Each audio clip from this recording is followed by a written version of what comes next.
because I at one thought, have I married a monster who was basically kept under lid for so long, and now he's showing his true colour, and he's just, now he's kind of let himself out.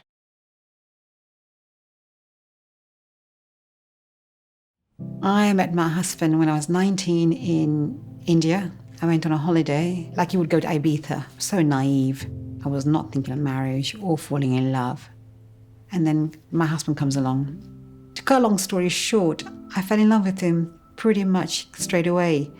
And I think what did it for me was his humanity. My husband looked at every person from whatever walks of life equally. It's quite rare to see that anywhere, and it's quite rare to see in India. And I thought, I think you and I can do business. There's lots of evidence, but I didn't really pick it up. First one I remember really clearly is when shopping, and I said, can you pass me a pack of crisps?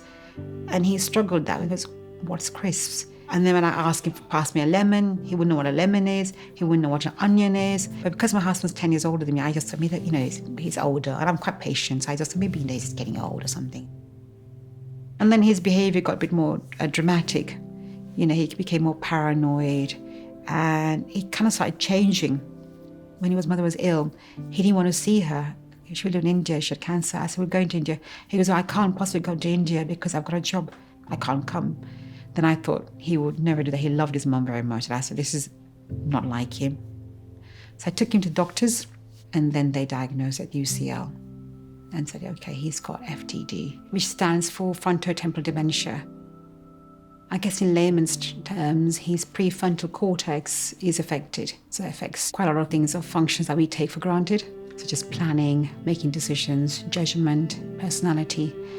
I guess in some ways, everything that's essentially, part of being a whole human.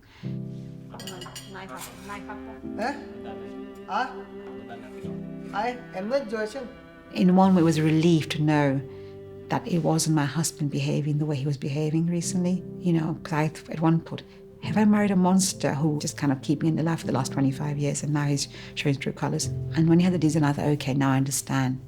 It's a disease that's affected your personality and your behaviour.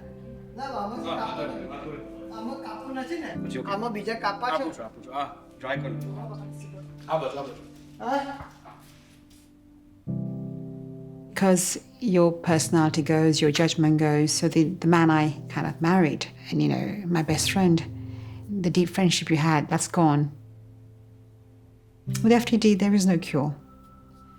I think when people need evidence of what works and what doesn't, and research provides that, research also gives you the confidence to take direction where it's going to actually bring meaningful results. We can't really find a cure for these masses with our research. And I think that is so critical. It's almost scandalous that we've known this condition for over 100 years, and now there's a whole group of people who are plagued by this condition, and yet we have no answers to that.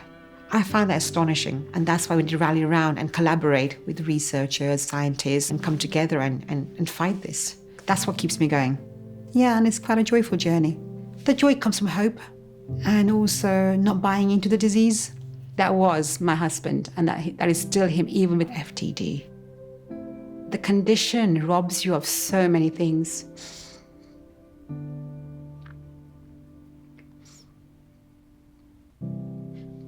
It turns your whole life upside down, and you kind of carry on regardless, because you have to. But the essence of the person remains. And I think sometimes we forget that. But it is fundamental that people understand that. The light is always shining very brightly inside that person, just as it is in each and every one of us. No disease touches that. And I know that because I've been living with my husband for the last 10 years with this. My husband is still the man I married when I was 19.